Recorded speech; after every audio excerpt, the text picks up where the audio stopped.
So just by way of introduction, I want to say I learned to play Go many years ago. When I learned to play Go, I received a Go board as a present, a Christmas present from my parents. I was, I think, 12 or 13. There were no Go players around me. I taught myself to play by reading books. I taught my friends to play. It was many years before I played anyone who hadn't taught myself. Later, when I left college, graduated from college, I came to the Bay Area to play at the San Francisco Go Club, among other places. Fine representative of that institution here. Was always grateful. In those days, there was an AGA, I believe, but there was no U.S. Go Congress. There were very few. There were no professionals that I'm aware of living in the United States at that time or anywhere in the West. And so since then, we have the U.S. Go Congress, which happens every year. This year, it's in Boston, sponsored by the AGA, which is, as I said, Mr. Okun's wonderful organization that he leads. They have a YouTube channel as well, and you can see streamed Go commentary there. The American Go Foundation is the charitable arm of that organization. You can donate. They're a 501c3. Google will match that donation. If you search for the United States Go Foundation, you can find that. I sponsor the annual Google Giving campaign for them. So that's a great organization. They teach kids in school and spread the word about Go in general. And as I said, the U.S. Go Congress is held every year. It used to be that visiting professional was a rare and wonderful event, but every year now they have this event. There's 30 or more, I don't know how many we have confirmed this year, but 30 or more professionals come from all over Asia and now the West. So we now have actual Western, the AJA has professionals that they certify. So having said that, I would like to welcome today's guest, who's a professional player from Korea. Her name is Hajin Lee. She is the General Secretary of the International Go Foundation, which is Federation, thank you. Which is an outreach group sponsored by the Korean Baduk Association, and she is a professional freedom herself. So let me switch over to her slides, and I'll hand it off to Hajin.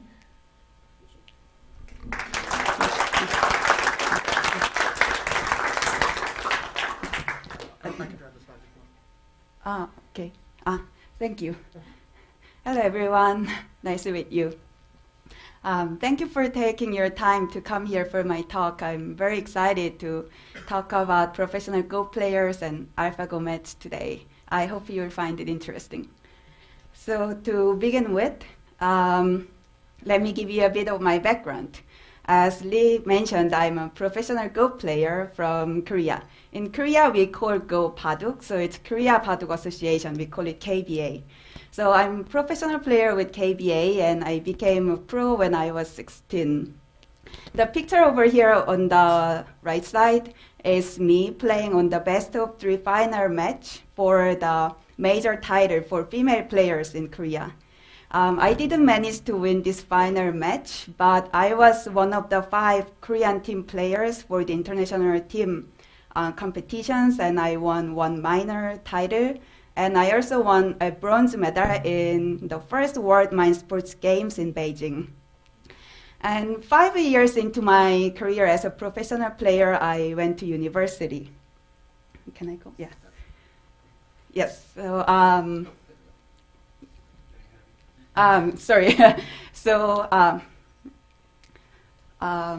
my decision to go to university surprised many people around me, especially my parents, because at the time of my application, I was one of the top players in Korea, and going to university meant a huge distraction from pursuing the very top place in the tournament world.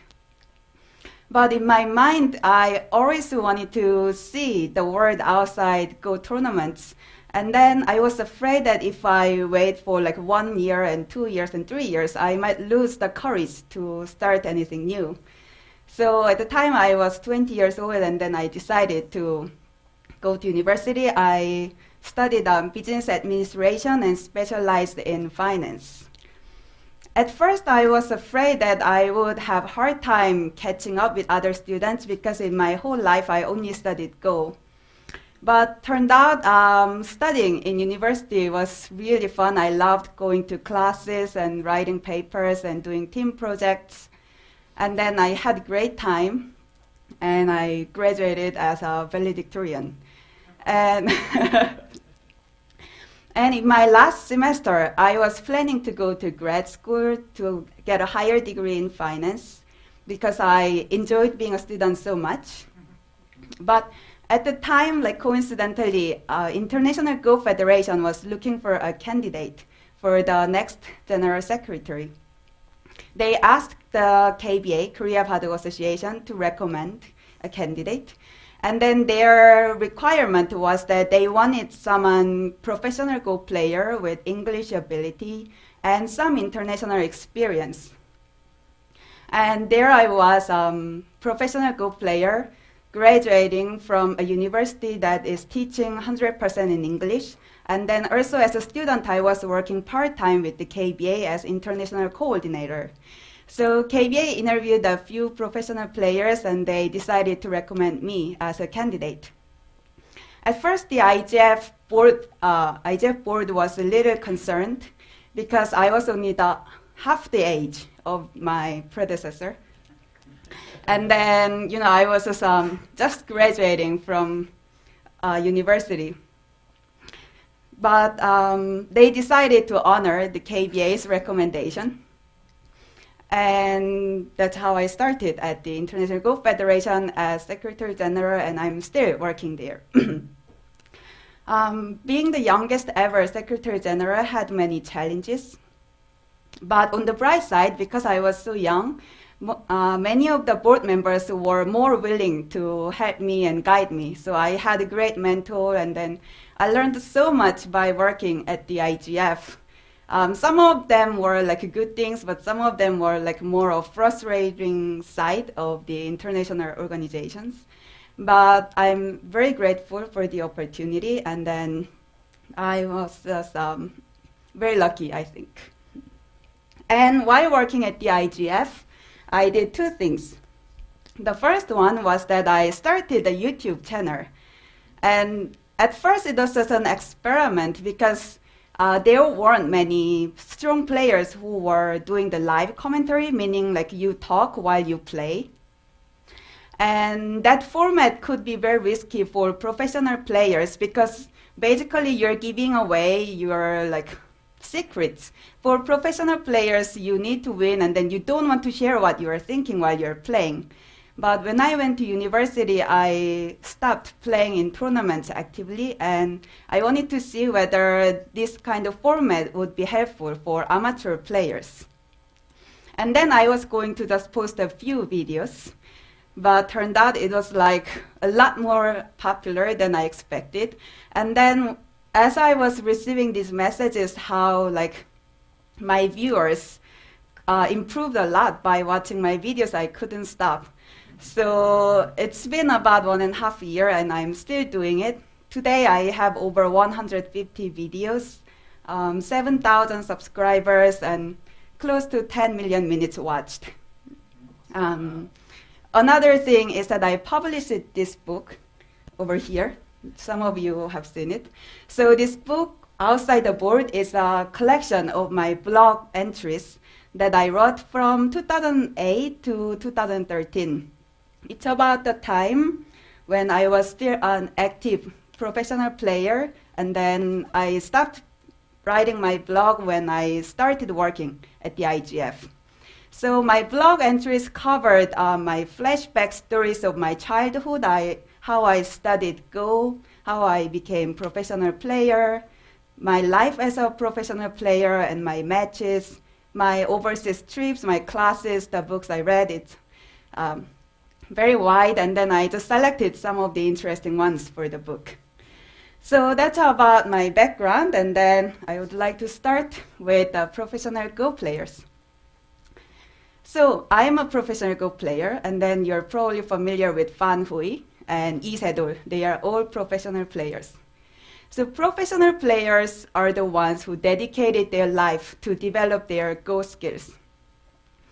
I believe that AlphaGo was the result of the brilliant developers of DeepMind, but AlphaGo was also possible because there were professional players who dedicated their lives. imagine like if Monte Carlo tree search was strong enough to compete with the top human players, then I think they would have thought of just improving a little bit instead of like coming with this breakthrough method to be like even more stronger. So I believe the DeepMind was inspired by professional players, and then they knew that they needed something different approach. So, you probably heard why Go is such a difficult game for computer to learn. The wide variations and like so many branching factors. And for the same reason, Go is a difficult game for people to be stronger as well. And before I tell you more about the professional player, I would like to share this cartoon from XKCD. This is about estimating time for a project. The first girl says, I have hard time like estimating the time for a project. And the second girl says, I have a simple trick. You first estimate some time, and then you double it, and then you double it for the second time, and then third time, and then realize that you are doing this imaginary calculation instead of working on the project. So this one seems like just a goofy cartoon, but it actually makes a lot of sense to me as a professional player, because this is how I feel about the necessary time to become professional player. So imagine there's this one student and she wants to be a professional player, and then I would tell her that imagine you are really ready to commit, and then you are going to study 8 hours a day, 5 days a week, 50 weeks a year. After 1 year, you would have put about 2,000 hours, right? So starting from there, we are going to double it, 4,000, and double it for the second time, 8,000, and for the third time, it's 16,000 hours. So maybe after about 16,000 hours, you would have gotten to close to professional level, but we will add some more time because getting to the professional level doesn't mean you are a professional player. Oh, and you should remember that you might not ever become professional player because it's very competitive. Wait. So this is the time I put to become professional player, 19,000 hours. So I started playing when I was 5 years old.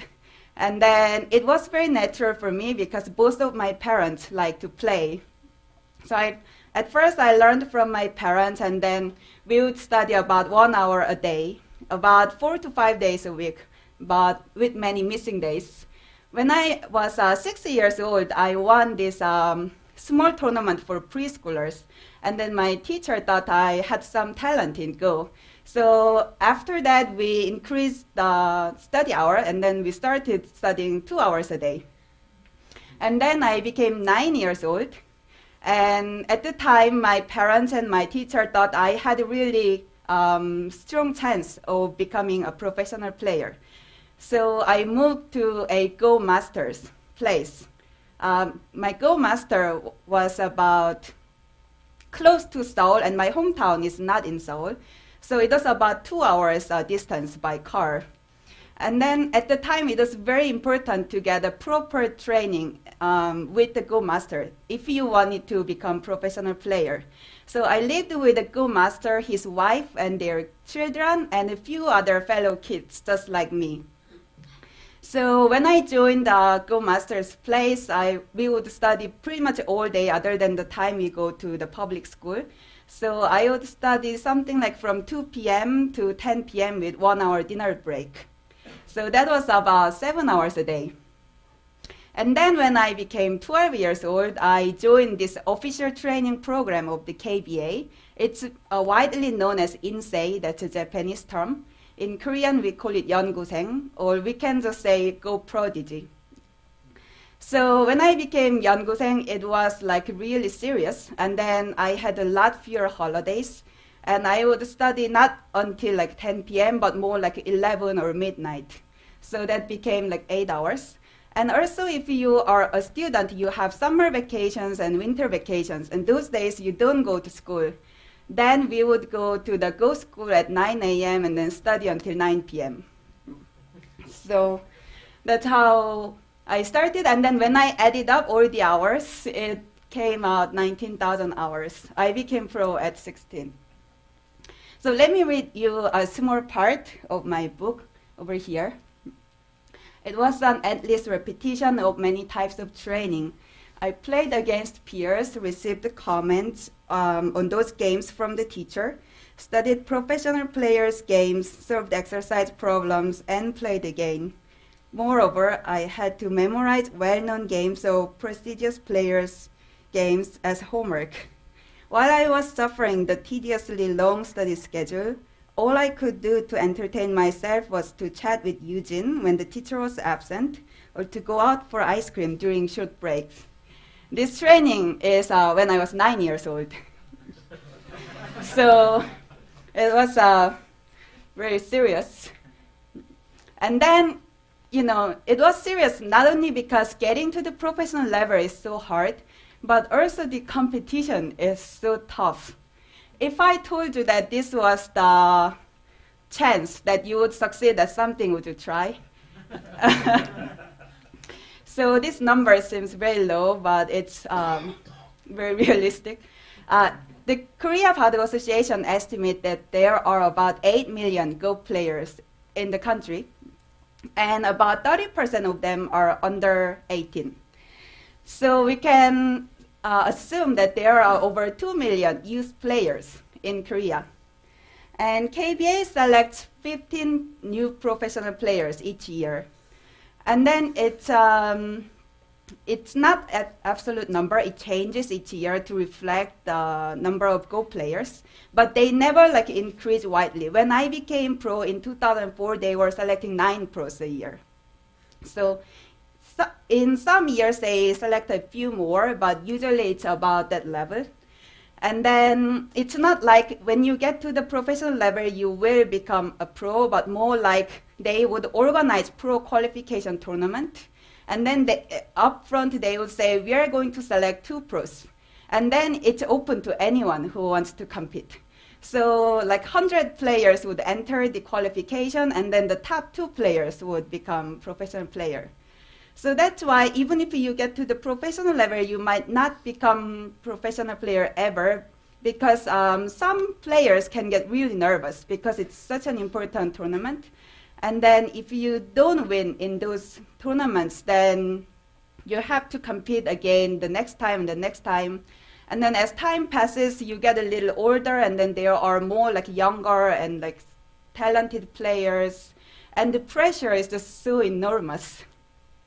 So that's why it's very difficult. And then someone did this study. This study took the recent about 50 professional players in Korea, and then saw when they started. The average, they started at 5.3 years old, and then they became pro at 17.6. And then studying over 8 hours a day is usual practice in any of the professional Go schools. So you can imagine that this is a very long and hard journey to become professional player. Let me read you another part of my book. I resign. Congratulations. She offered her hand over the board and shook mine lightly. I couldn't see her eyes nor say anything. I fixed my eyes on the board and remained silent. Soon enough, she stood up and left the room. My heart was beating so fast and loud that it felt as if it would explode at any moment. I closed my eyes. I could not think of anything else but repeating, I made it. I am a pro now. So the day you become pro is like a birthday, because you will live totally different life. Once you become professional player, first of all, you get out of that pressure, the huge pressure that you have to pass the pro qualification tournament. So it's a very emotional day. And then you just remember the day, I think forever. I still remember this scene very vividly in my mind. I stayed in the room for a while, and then I walked out of the room, and then my parents were waiting, which was surprising. I didn't know they were coming. And then with my parents there was this journalist from Baduk magazine.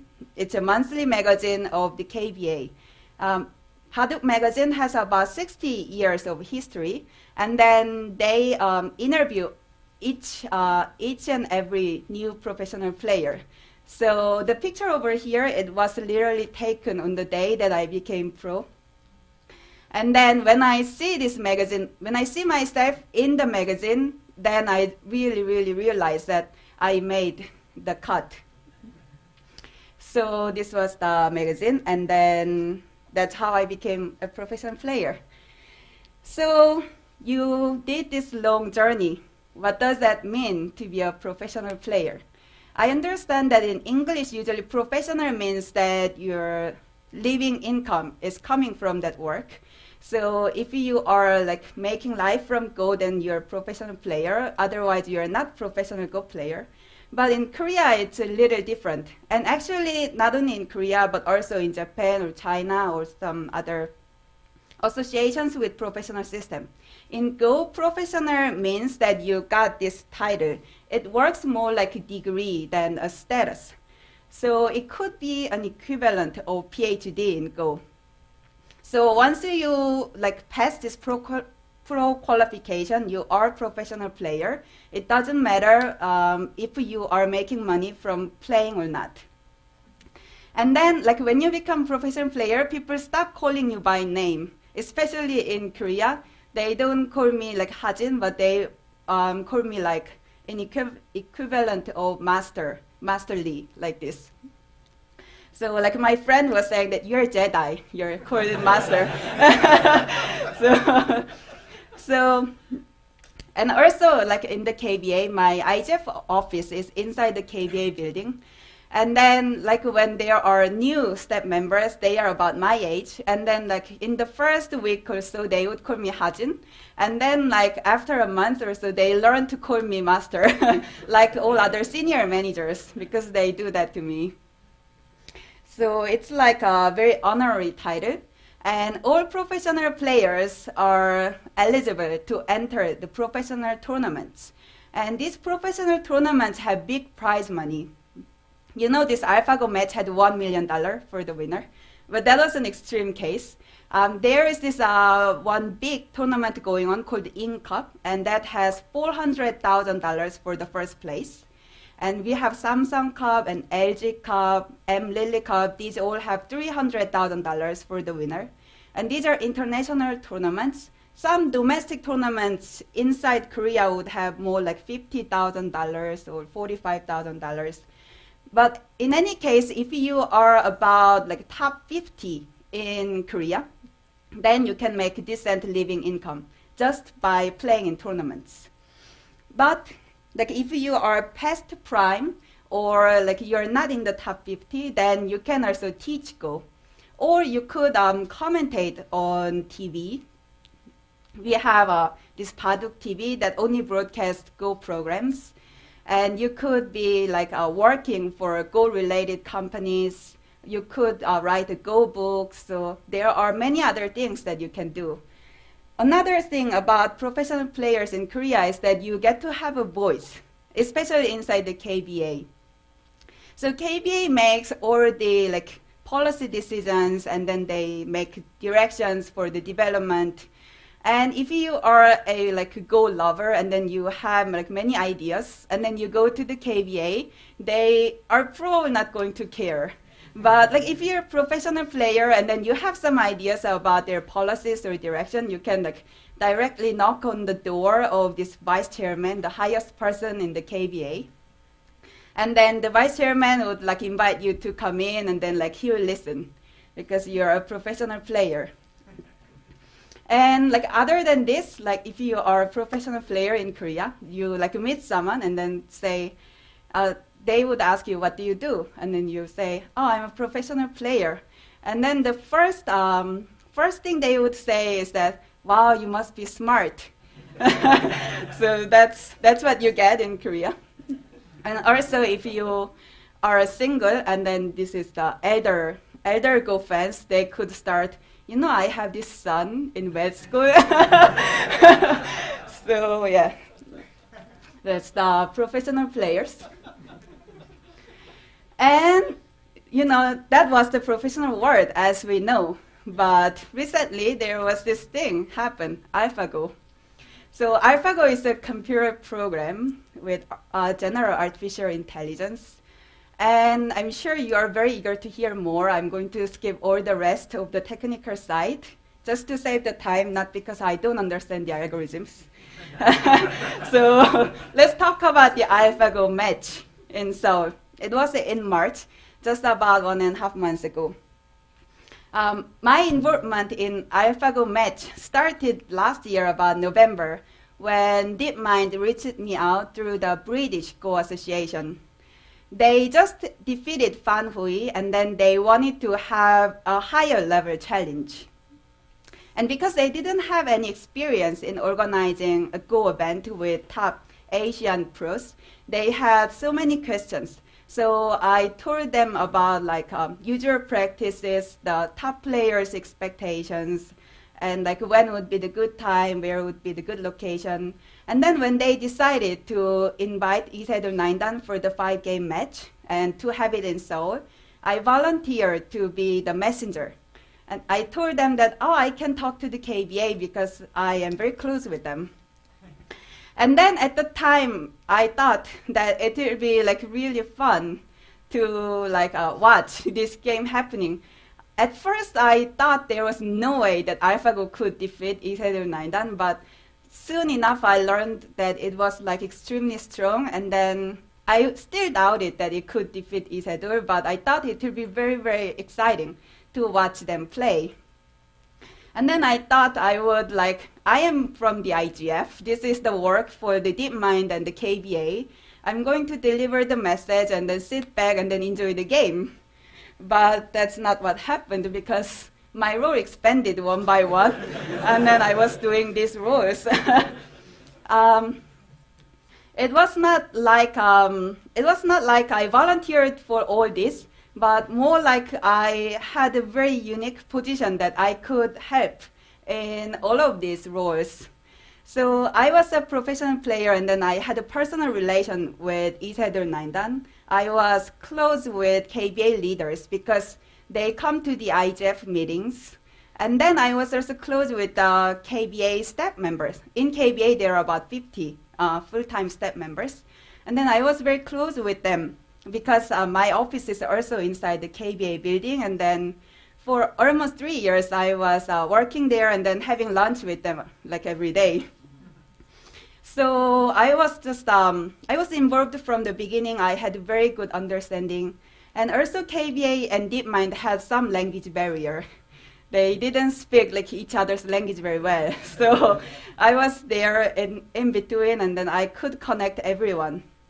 So I ended up doing so many roles, and then during this AlphaGo match, I don't think I was ever busier than that time. My phone was literally ringing all day. And then the commentator would call me, and then I am on the way, and then KBA colleague calls me, and then he needs me right away, and there's this DeepMind looking for me, pinging me, and then there's journalists grabbing me, have some questions. So it was amazingly busy. So I have some pictures over here. This first picture, this is from my best friend. And then she didn't know that I was working. She suddenly sent me this picture and then said, Hajin, I saw you on TV. So I was like, oh. And then she said that Demis looks like your brother. I hope that was a compliment. So this is a picture. And then this is from the playing venue. One of the roles I took was the Isedol Naindan's translator. So I got to talk with Demis, and then also when Eric Schmidt or Sergey Brin met with Isedol Naindan, I was there to translate. I was very impressed how respectful they were. I thought that was really true leadership. And then I was MC of the pre-match press briefing and press conference and the award ceremony. It was my first time to do MC in front of hundreds of cameras. And then generally I would get nervous, just as I'm nervous right now. But at the time I was so busy, I didn't have the mind to be nervous. So I wouldn't remember what I did after that. So these were some pictures. And then, like, getting into the match, KBA had two main goals and then two minor goals. The two main goals, the first one was to have the match as fair as possible and then, like, problem-free. Because one player was not human for the first time, we had to, like, make sure about all the possible problems. And then we wanted to make sure that, like, none of the two players would have something to complain after the match. And then, like, luckily, I think we managed that very well, so there were no complaints. And then the second goal was to have as much exposure as possible for Go. And then two minor goals. The first one was to build some good relationship with DeepMind. We thought that this may not be the last one we do it together. There could be some other future projects, so we wanted to work with them with, like, trust base and, like, build really good relationship. Another goal was to return some favors to the journalists or the Go sponsors who've been helping Korean Go community for a long time. We didn't get to have this, like, good position very often. But during this match, it was so popular and everyone wanted to enter the site. And then KBA, for the first time, had, like, in this higher status to, like, give some favors to people because they all wanted to come. So KBA could exercise some its status to, like, let them in. And then, like, I think many of them were very happy that they could be there. It was a historical event. And then at the end of the match, I think the KBA leaders were very satisfied with the results. And then as a bonus, we had, like, really, really good, like, outreach impact. So altogether, we had 280 million viewers, over 35,000 articles published. And these 35,000 articles include all the headline news you can imagine. There is CNN and BBC, Wall Street Journal, New York Times, and New Yorker. And then there were over 300 journalists on site. We had AlphaGo and Sedol on the top 10 of the Twitter trend worldwide. It was amazing. And then inside Korea, the AlphaGo news was making the front page, like, almost every day. And then altogether, we had over 2,000 articles published. And usually in Korea, we would say, like, one small article on newspaper would be worth about, like, $1,000. Like, if you calculate, so it was really huge success, that more successful than we had hoped for. And then this is the all TV channels in Korea that broadcasted on live. So KBS, MBC, and SBS are the top 3 TV channels in Korea. They all live broadcasted. And then there were other TV channels, and then the viewership was so high. I asked someone from the broadcasting industry, and then he told me that you could say that this interest was higher than Soccer World Cup A match. And then, you know, soccer is very popular in Korea. So that was just amazing. It was so rare. So it was, like, huge success. And then this is a picture from Korean commentary room. You can see that there were so many people over there. So altogether, we had a huge success. And then as a result of this event, AlphaGo became the symbol of artificial intelligence. Still in Korea, like, many people, like, use AlphaGo as a metaphor for, like, anything artificial intelligence. And then Sedol that also became a huge star. He already appeared on 2 TV commercials, and then I heard there were more to come. And then Go also became, like, very popular. So overall, we had very good results that we could imagine. So this was the AlphaGo match. And then it has been about 1.5 months since the AlphaGo match. And then we are still seeing the interests that are from the AlphaGo match, but it's slowly fading. But still there is this fundamental question that people have in their mind. So now that computer or AlphaGo is so strong, it's possibly a lot stronger than like any professional players, especially if it's still improving. If that is true, like is it still worth for people to dedicate their life to master these Go skills? What about the professional Go players that already dedicated their life? And there was this New Yorker article that titled, "In the age of Google DeepMind, do they still have the future, the Go prodigies of Asia?" This article describes the life of the young prodigy in Asia, and then actually Dawn, the writer of this article, she interviewed me 3 times over Skype. So she quoted me many times in this article. So this article basically doesn't like answer the question, but like it lay out the situation, like this is the situation. And then like no one knows, you know, the future, we can't tell. But in my mind, if you ask me, is it still worth pursuing your career in the professional Go player? My answer is yes. And for 2 reasons. The first one is that I think Go is more of mind sport than a work. If like professional Go players' work was to generate better move, like sitting at the office, then AlphaGo could replace all of them. But in my mind, they are more of the athletes in sport. Go is a mind sport. And then like people enjoy watching sports, not because machines can't do better than them, but because they are inspired by these athletes who are pushing their limits. They are developing their skills, and then that is just a story. It's a valuable story, I think.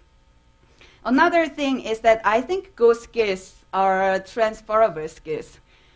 And then there were many research studies that shows how like learning Go can help children to develop responsibilities, problem-solving skills, behavioral educations.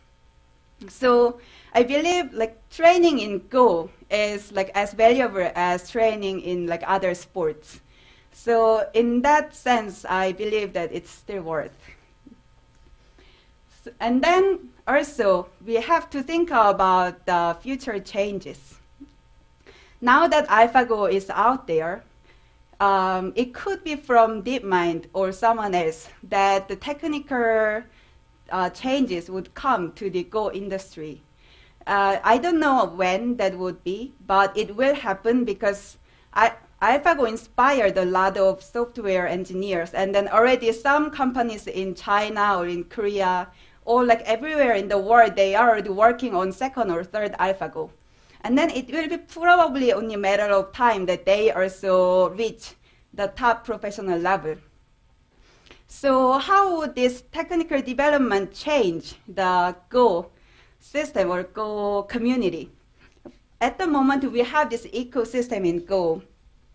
We have Go fans, the hobby players, who would watch professional games and like pay for the lessons, who would buy Go books and then play with their friends or play online. Because we have these Go fans, we have professional tournaments. And also because we have Go fans, we have Go lessons. This includes all the Go books, Go lessons, and Go schools, etc.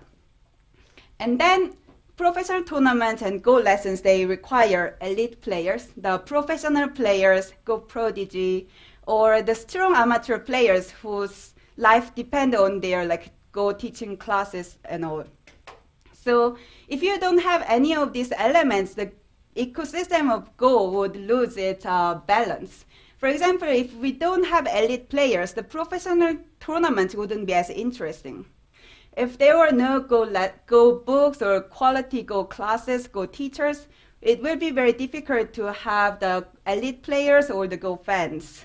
Another one thing about Go is Go tournaments and Go infrastructure is that in order to enjoy Go top players Go games, you need to be a Go player yourself. Like for other sports like soccer or basketball or baseball, you don't have to be player yourself. But in Go, if you are just a beginner, you could still enjoy with the commentary of like very detailed explanations, but still you will be missing a lot. If you are like a strong Go player, then you can enjoy the game a lot better. So that's why this is very important in order to maintain the Go system. So when there is this new technology that comes in, some like part of the ecosystem can lose its power, and then that can be a little destructive for the system. So what I'm hoping to see in the future is the balanced development. So we take the ecosystem of Go, and then let's imagine there is this individual tools where these Go fans can play AlphaGo, for example. They can access in their home, and then they can play. This could be like very fun and very interesting, like so much so that they won't be as interested in watching other professional players' games or like pay for other lessons or buy Go books. If that happens, then it can like damage other like Go teachers' lives, or we can lose some Go sponsors. That will be hard. So in order to maintain the balance, I think we would also need some like spectators tools or the commentators tools in order to make the watching professional games more enjoyable. Also, we would need some kind of teachers tools so that we can also provide as interesting Go lessons or Go books. And when we have all these, we would have like naturally higher expectations for elite players. So we can have also some training tools for having the elite players. If we can have all these together, we can strengthen each part, and then all together like have more stronger Go industry than ever. And this is not the first time that technology has some industry. We've seen this in like all other areas. It's just that it came at last in Go. We didn't think it was possible, but it happened. And then if we can maintain this balance of all areas, I think it could be a lot better for Go in the future.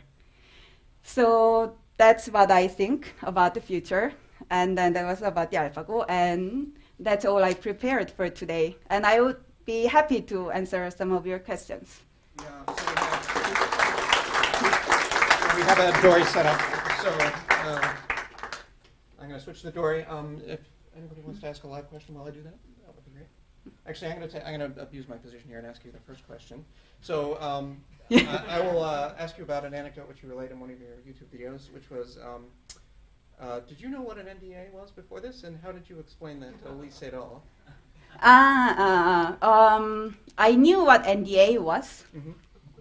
And then it wasn't difficult to explain to Isador Naindan because I just told him that you can't tell about it. So what I did was that I gave him the invitation from Google DeepMind, and that had all the important details like the dates and the location and the prize money and the match format, which was a 5-game match. It didn't have the sponsor name or the opponent name. And then he said that I can't accept unless I know the opponent. So I told him that I can tell you the opponent name only if you sign the NDA. And then he said that, so I can't talk about it. So I said, no, you can't. And then he said, okay. And then he signed the NDA. And then I told him about that AlphaGo, yes. And was he surprised? He was very surprised. Us too. Yes. So actually, let me. So I'm going to read these.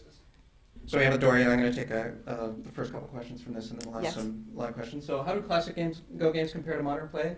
And can you see obvious mistakes in the classic era play as Shoei Dosaku, outside of new Joseki relations? And which era games are most worth studying for amateurs? That's about 3 questions there. Wow. So the classical games are very different from modern games, mainly because they didn't have this system called komi. That's like compensation points for white because black plays first. So in the olden times, instead of like trying to balance out by giving some points to white for playing later, they would just do like 2 games. So like 2 players would play once with black and once with white. And then there is this legendary player who was so strong, and then he never lost with black. So the saying is that when someone asked, how did you do? And he would answer, I was black. And that meant he won. So that's why the games were very different. And then as time passed, we developed many more opening theories and endgame theories. So it is generally agreed among professional players that we are stronger than before. But for amateur players, the class games are still worth studying because they were still very strong, and then they had very deep reading. Another thing was that they would spend a lot of time for each move. These days, we would finish one game at least in a day. The longer game would take 10 hours, but still it wouldn't take more than one day. In Japan, still there are some title matches that would last 2 days, but that's all. In the olden times, the games would take months because they would think until they decide, and then they would take long breaks. So the game records, they are actually quite good, so you can still study. But it will be difficult to use the same moves in modern games because of the komi and then different playing style. Which era games? I'm not sure about that one. I'll just comment. Shusaku, who was the player who would take black, would win. He was a 19th century Japanese player. There's a very good book in English called Invincible, which I may or may not. I'm not sure if it's still available, but that was, I think, still one of the best English books in English about Go, and it's a complete commentary on most of his games. So that if you are looking for a very expensive book to buy, that would be an excellent choice. You get it for cheap on smart books. Oh, really? Or Go books. Oh, okay. Is there a question from the audience? Yes. So I know the AGA has been trying to build an American professional system, which I'm all in favor of, but then I take the thought of, to a Westerner, the idea of sending your 6-year-old child to go live with somebody else in order to become a professional board game player is very strange. Do you think that we have that cultural problem of just not being used to the kind of thing it takes to become that level of pro? That's right. It will be very difficult to reach the Asian top pro level without that kind of intensive training. But I think it is possible if you have a strong Go teacher living nearby. It doesn't have to be separating from your parents if you have the teacher right there. So that could be one thing. Another thing is that now we have the internet. When I was 9 years old, we didn't have strong internet, and then there were no strong players to play very freely. So with this aid of technology and maybe some strong teachers' presence, I think the American students, they could also get very strong. Yeah, the other thing is it's not that different. Women's gymnastics, for example, they start studying and training at that age, right? And that's often pretty.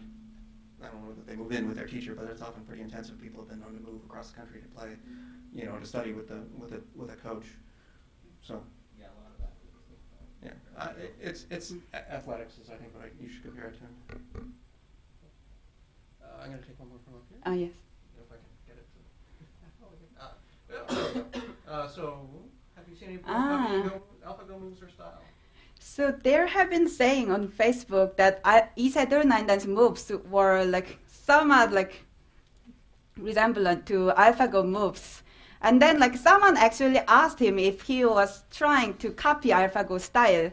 And then he said that I wasn't consciously trying to copy, but I am trying to think differently. And then the main thing he said was that before he had some intuitive moves that came from his experiences, but now he tries to rely on 100% reading.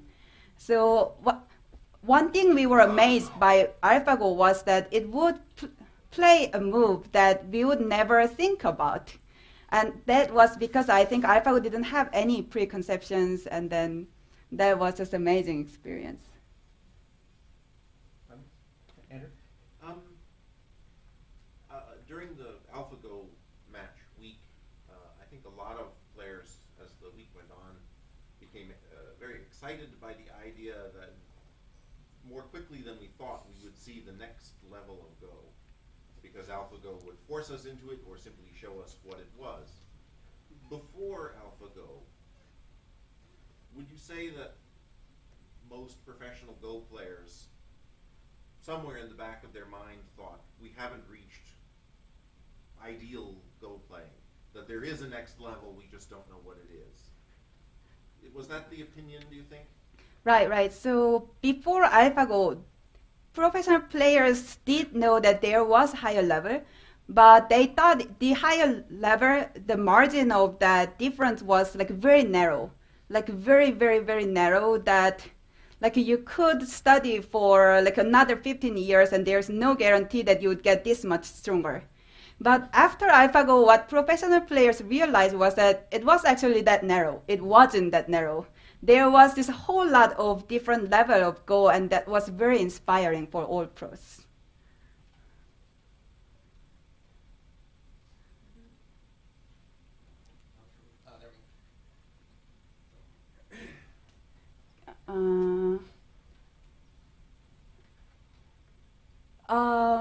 That one I am not sure what it means by mistakes, because AlphaGo has very different idea of best move from like we human players.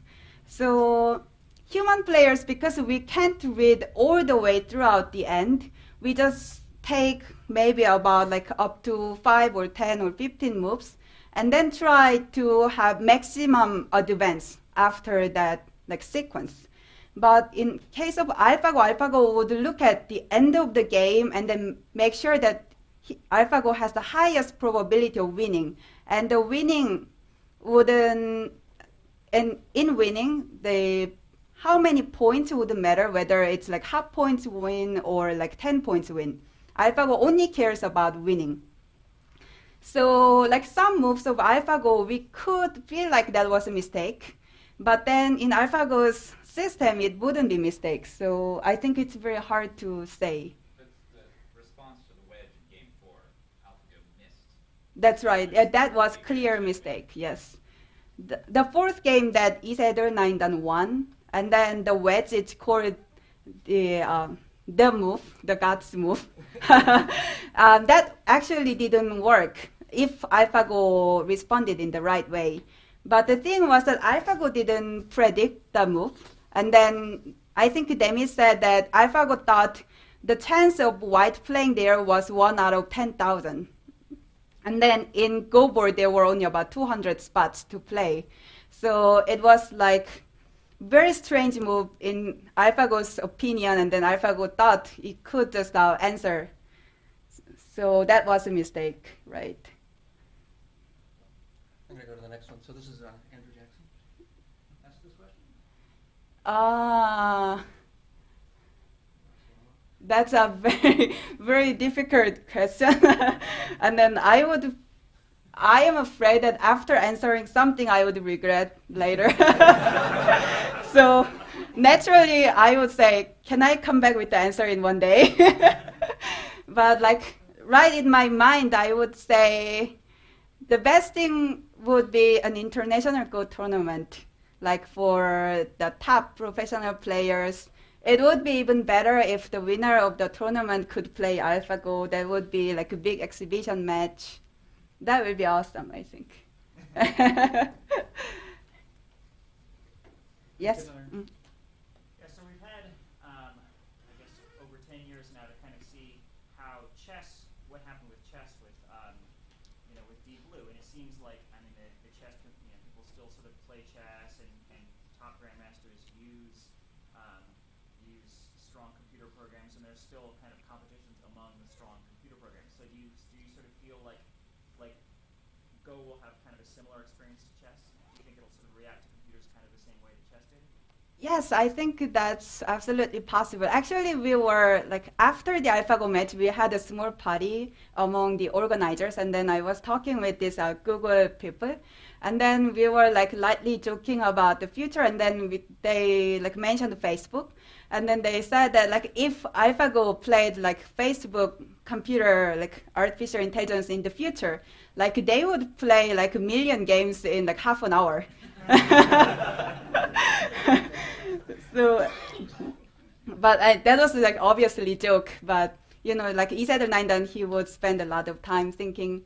In the future, I think it is possible that like computers would play each other. And then also, I heard in chess, it's very interesting to see the competition between human plus machine versus this machine alone. That could be also an interesting format, I think. Yes. There is a question over there. You mentioned that one of the goals of the AlphaGo match was having good relationship with DeepMind. Yes. So I wonder if you could share some short-term or long-term plans for some events like AlphaGo match. Yes. At the moment, we don't have any specific plans with DeepMind. We will have to see. So during the AlphaGo match, DeepMind told us, the KBA, that they haven't planned much of the future yet because they wanted to see how the result comes out, and then they would analyze, and then they would decide what's the next move. And then I think they are still considering different options. Yes. So AlphaGo when the match was arranged was here. Okay. So before the match against Isador Nandan, I thought AlphaGo was very strong. I knew that AlphaGo was strong. And then I also knew that the games against Fan Hui didn't show 100% of its strength. Partially because AlphaGo was winning, and then when AlphaGo is winning, AlphaGo doesn't play its strongest moves. It just plays safe moves. Another thing was that DeepMind publicly shared that AlphaGo was still improving and still training, and then it will be better by the time it plays Isador. So I knew that it would be strong, but I had my doubt that it would still defeat Isador Nandan. And I did share with him, but I think Isador was very, very confident. And then even though I told him that you should be more careful, but I think he didn't, yeah, he didn't take it like seriously enough, I think. Did you ever get a chance to play AlphaGo? AlphaGo? We will talk privately.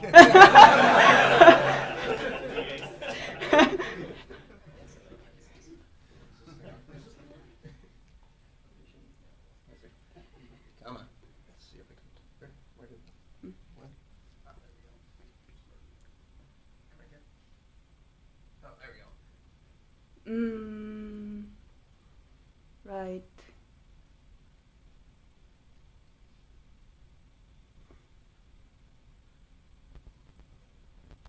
And then I think, is it the end of the question? I don't know. Oh. Yeah, that's the end of the question. Okay. Can you go back? Yeah, hopefully.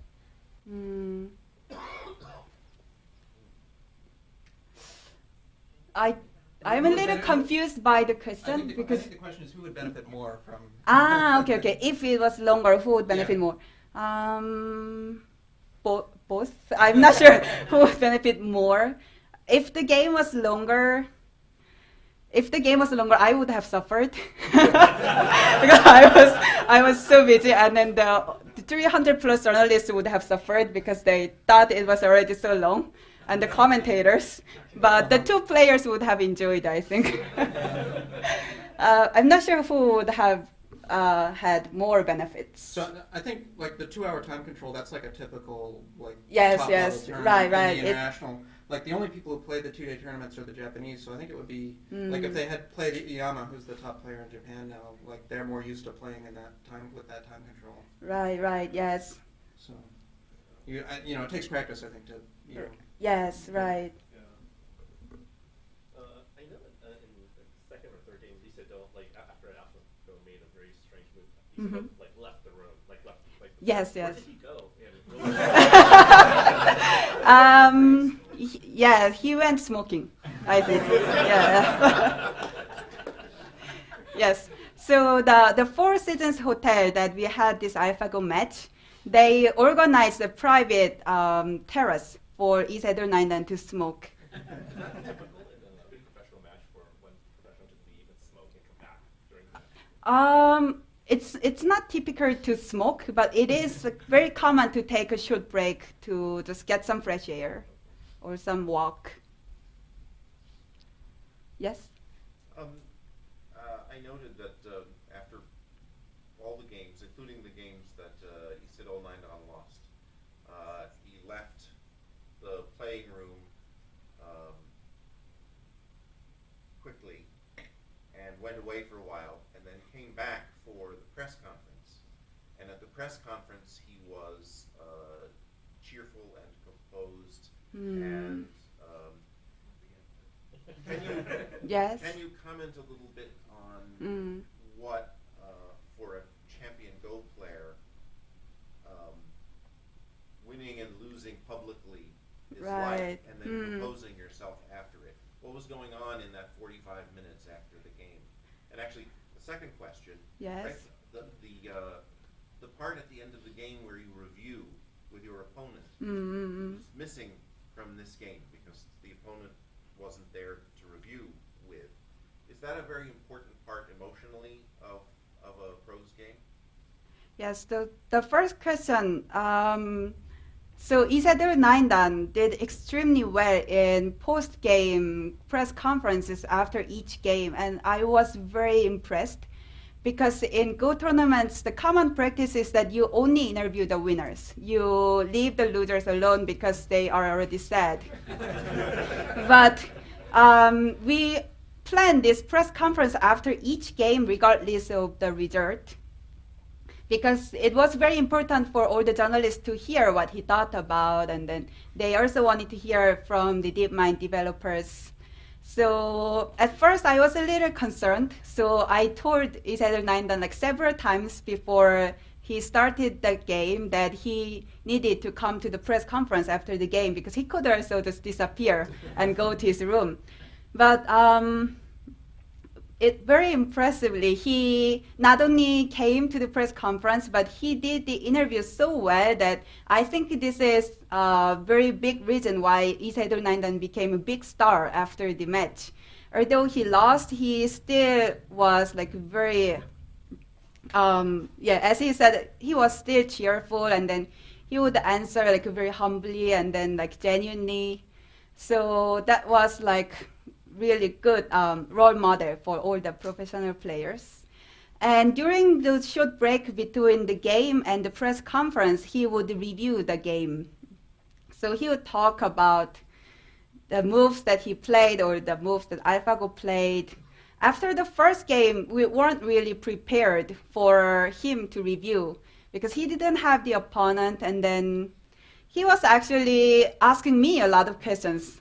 And then it was not direct questions, but more like I was alone there with him, and then he was saying, maybe I should have do the knight move. Should have I wedged over here? What did you think about this invasion? And then I was there, and then actually I was too busy to see the game, so I didn't actually know what to say. But then I was, and then like he kept saying these things. And then I felt terrible because I knew as a professional player that just talking about the game makes you feel somehow like more relaxed because you're still processing the result.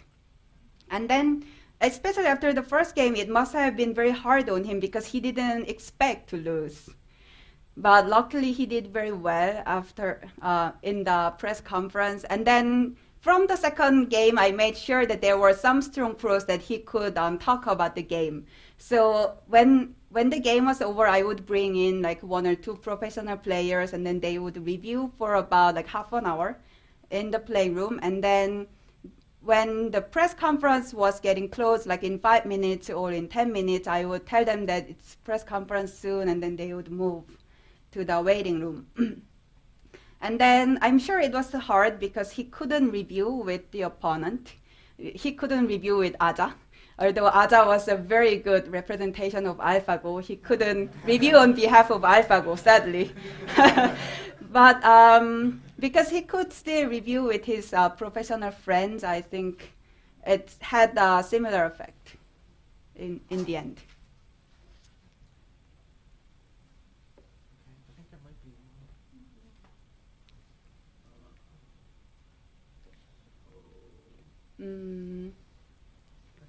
Right. We're running low on time here. So Yes, so this question, it's like one of the like fundamental questions that all pros are asking themselves. If AlphaGo can like really teach the individual players, where would professional players or the Go teachers go for their like income? And I think the answer is that they will have to be as competitive as like AlphaGo tools, meaning they will have to teach better to attract the Go players to pay for their lessons, right? And for that, I think they will need something like AlphaGo. we take one more question and then, Yes, we'll take a break. Yeah. Okay. So, for the past 2 years, I've been trying to get more people to play Go. Mm-hmm. And I found out that getting people to play Go is kind of like getting people to become software engineers. Women tend not to want to play Go. There's like a huge movement now to promote diversity in software engineering, and I'm wondering, is there something similar in Korea that we can learn from to promote diversity in Go? First of all, in Korea, we don't have a higher gender ratio for women. We have about the same. Okay. We have the same problem where only about 10% of Go population are women. And we also have been like conscious about the situation and thinking that we should do something.